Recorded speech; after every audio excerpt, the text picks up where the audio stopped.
बिल्कुल ऐसे ही जैसे 72 लिखा हो तो बेहतर पढ़ा जा सकता।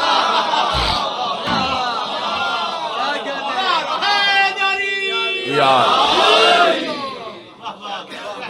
नस्ल रसूल की बिस्मिल्लाह से नस्ल रसूल की बका के जामन शहजादा अमन सरकार इमाम हसन, वो अजीम बादशाह, वो अजीम शख्सियत जो हुसैन के भी इमाम है।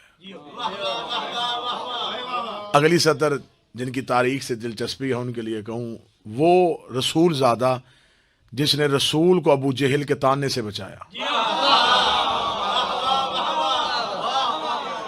जब मक्के के काफरों ने कहा रसूल से तेरी औलाद कोई नहीं, तेरी नस्ल कोई नहीं, तेरा मजहब कैसे चलेगा, जितनी देर जिंदा है उतनी देर मजहब रहेगा, जब तू दुनिया से चला जाएगा मजहब खत्म हो जाएगा, क्योंकि तेरी औलाद नहीं है, तेरा वारस नहीं है, तेरा नस्ल नहीं। बाबा अहमद शाह जी जुमला समात फरमाइएगा। सरदार साहब पहला जुमला हदिया करने लगा हूं, उन्होंने कहा कि तेरी नस्ल नहीं तो तेरा मजहब कैसे चलेगा, तेरा बेटा कोई नहीं है, तेरा मजहब खत्म हो जाएगा, तेरा वारस कोई नहीं, तेरा दीन फैलेगा नहीं, तेरा वारस कोई नहीं, क्योंकि तेरा बेटा नहीं है। मक्के के काफिर थे, जाहिल थे, बेटियां जिंदा दफन करते थे, पत्थर को सजदा करते थे, इतना जानते थे कि नबी का वारस बेटा होता है। नस्ल रसूल में से नबी का वारस होगा, करीब बैठने वालों में से कोई नहीं होगा। उन्होंने कहा कि तेरी औलाद नहीं तो मजहब कैसे चलेगा। रसूल अभी लब खोल रहे थे या रसूल को कदमों में जबरील के परों की सरसराहट महसूस। नबी ने देखा तो जबरील ने पर जोड़ के कहा वो कह रहा है तू ना बोलना, हमला तेरी रिसालत पे किया है, जवाब मैं देता हूं। मालिक तू जवाब क्या देगा? आवाज है इन्ना आतैना कल कौसर, बेशक हम तुझे बतूल अता करेंगे, हम तुझे बतूल। क्योंकि अगर मैं कौसर को मुख्तलिफ तर्जमों के एतबार से लेके आता, आखिर तर्जमा यही होना था जो मैंने पहले कर दिया, बेशक हम तुझे बतूल अता करेंगे। जहां लफ्ज़ बतूल कहूं तो बतूल से मुराद नाम नहीं, बतूल से मुराद लकब नहीं, बतूल से मुराद मनसब है, बतूल से मुराद ओहदा है। बतूल किसे कहते हैं? शरीयत में जिस मस्तूर को नमाज के लिए वजू की जरूरत ना हो उसे बतूल कहते हैं, उसे बतूल। लफ्ज को ज्यादा आसान कर देता हूं, जिस मस्तूर को और आसान कर, जिस मस्तूर को पूरा महीना कुरान तलावत से न रोके, मुसल्ला इबादत से न रोके, उसे बतूल कहते। सही बुखारी में बाब है, बाब मनाकिब फातिमा, उसमें लिखा मदीने की औरतें इकट्ठी होकर नबी के घर आ गई। नबी की ज़ौजा से पूछा तू भी इसी घर में रही, ज़हरा भी इसी घर में रही, बता सकती है ज़हरा कितनी पाक है? नबी की ज़ौजा ने कहा माअकूल फी हक़्क़िहा वलदतल हसन बाद सलात ज़ोहर व सुलैतल असर, मैं तुम्हें बताऊं ये कितनी पाक है। जोहर पढ़ के हसन जैसा इमाम दिया, असर के लिए फिर मुसल्ले पे आगे खड़ी, जोहर पढ़ के हसन जैसा। और खुद जनाब उम्मे ऐमन रवायत करती हैं कि 15 रमजान को मुझे अमीर अल मोमिनीन ने कहा कि आज मेरा बेटा आ रहा है। उम्मे ऐमन कनीज है रसूल की, जनाब अब्दुल्ला की असल कनीज जनाब अब्दुल्ला की थी, रसूल के पास आई, रसूल ने जनाब सैयदा के नाम के साथ मंसूब कर दी।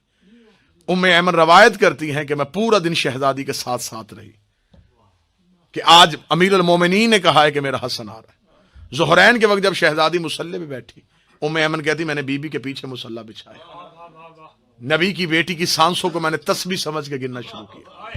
रसूल की बेटी हालत सजदा में थी, नमाज पढ़ रही थी, इब्तदाए इबादत हो रही थी, मैं देख रही थी। उम्मे ऐमन कहती मैं परेशान हो गई कि ज़ोहरैन ढल रही है, अली ने कहा था कि आज बेटा आएगा। उम्मे ऐमन कहती है कि मैं पलटी ताकि अली के हुजरे की जानब जाके मौला से पूछूं, मौला आज ही का दिन कहा था, तू भी सच्चा है, ये भी सच्ची है, जो आपने कहा वो भी सच, जो मैं देख रही हूं वो भी सच। उम्मे ऐमन कहती है मैं पलटी हूं, अली का हुजरा नहीं आया, या मुझे ज़हरा की तस्बीह के साथ किसी बच्चे की तस्बीह की आवाज। जब मैंने पीछे मुड़ के देखा तो मां तशाहुद में तस्बीह कर रही थी, बेटा सजदे में तस्बीह कर रहा था। इस मेरे मालिक पे चंद इल्जामात लगाए जाते हैं तारीख में, मैं उन इल्जामात का जवाब देना चाहता हूं। चंद इल्जामात, क्योंकि इस मेरे मालिक को कम पढ़ा जाता है, बहुत कम इनकी सीरत का मुतालिया किया जाता है। चंद इल्जामात बाबा जी लगते हैं।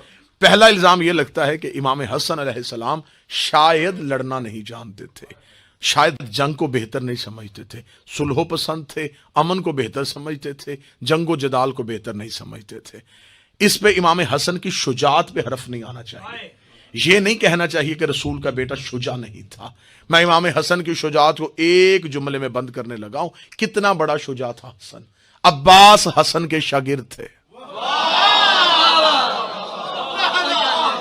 सरकारे अबुल फजल अब्बास को जंग में तीर तलवार यह मौला इमाम हसन अलैहिस्सलाम ने सीखा।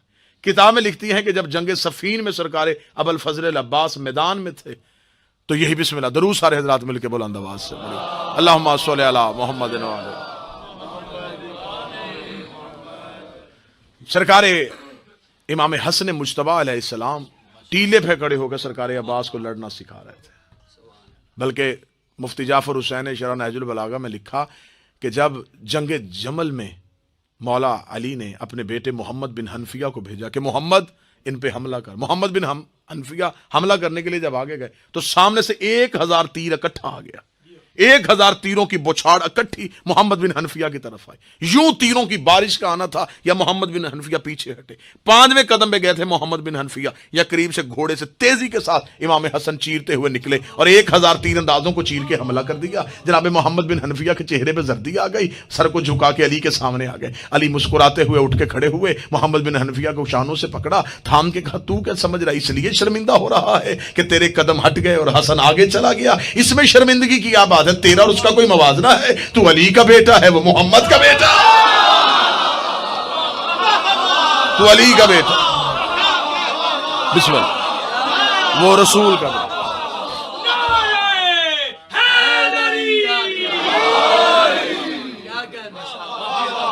जंगे सफीन में, बिस्मिल्लाह, जंगे सफीन में किताबें लिखती हैं कि दरियाए फुरात का पूरा किनारा इमाम हसन अलैहिस्सलाम ने खाली करवाया।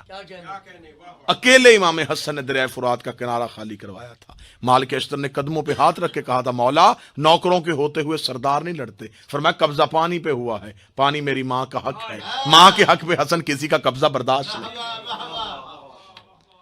इस मेरे मालिक पे ये जो इल्जाम लगाया जाता है कि इमाम हसन ने सुलह की, सुलह इमाम हसन ने की नहीं, इमाम हसन से सुलह की गई।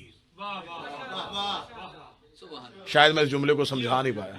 बिल्कुल ऐसे ही जैसे इमाम हुसैन ने जंग की नहीं, इमाम हुसैन से जंग की गई, इमाम हसन से सुलह की गई। इमाम हसन अलैहिस्सलाम के सामने जंग 1 साल भी चले, 2 साल भी चले, तय ये पाता है कि देखो फरीकैन की शर्तें क्या है। कैसा शुजा था रसूल का बेटा, तलवार उठाने से पहले शर्तें मनवा रहा। जब कागज कलम चल के इमाम हसन की दहलीज पे आई तो इमाम हसन ने कहा नाना जंग तो मैं जीत गया, ये वही नहीं कागज कलम लेके आए जिनसे तूने मांगा था। तारीख में आज भी इब्ने खल्दून से लेकर सुलेमान नदवी तक जिसने भी सीरत लिखी उसने लिखा कि इमाम हसन अलैहिस्सलाम ने पहली शर्त लिखवाई कि आज के बाद हाकिम शाम कुरान और सुन्नत पे अमल करे। जिनकी तारीख से दिलचस्पी है, यूं हुकूमत सामने पड़ी थी, उनकी नजरें थी हुकूमत पे, ललचाई हुई नजरों से वो हुकूमत को देख रहे थे। इमाम हसन ने कहा हुकूमत चाहिए, शर्त मान, कुरान और सुन्नत पे अमल करेगा। उसने दस्तखत कर दिए, लेकिन ये ना सोचा कि हसन कितनी बड़ी जंग जीत गया। हसन ने दस्तखत करवा के तारीख का हिस्सा बना दिया कि इससे पहले ना ये कुरान पे अमल करता था ना ये सुन्नत पे अमल करता। अगर उसका अमल कुरान और सुन्नत के मुताबिक था तो अलहदा शर्त क्यों रखी? बिल्कुल हाकिम शाम के पीछे खड़ा था, इसका मलआऊन तरीन मशीर था अमर बिन आस।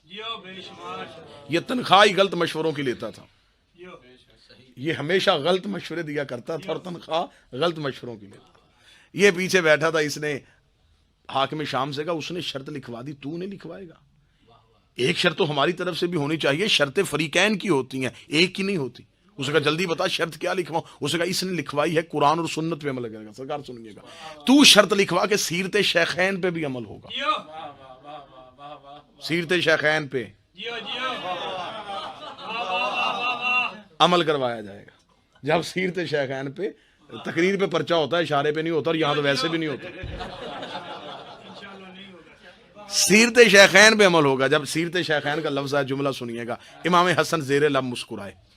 हाकिम शाह ने कहा हसन इसमें मुस्कुराने की बात नहीं, शर्तें बराबर थी, आपने लिखवाई, मैंने मानी, मेरी शर्त भी मानी है। इमाम हसन ने कहा मैं मानने के लिए तैयार हूं। शर्त लिखवाना चाहता है? लिखवाना चाहता हूं। फिर सोच रहे लिखवाना चाहता है? जी लिखवाना चाहता हूं। बार बार क्यों पूछ रहे हैं? इमाम हसन ने कहा मैंने शर्त लिखवाई कुरान और सुन्नत की,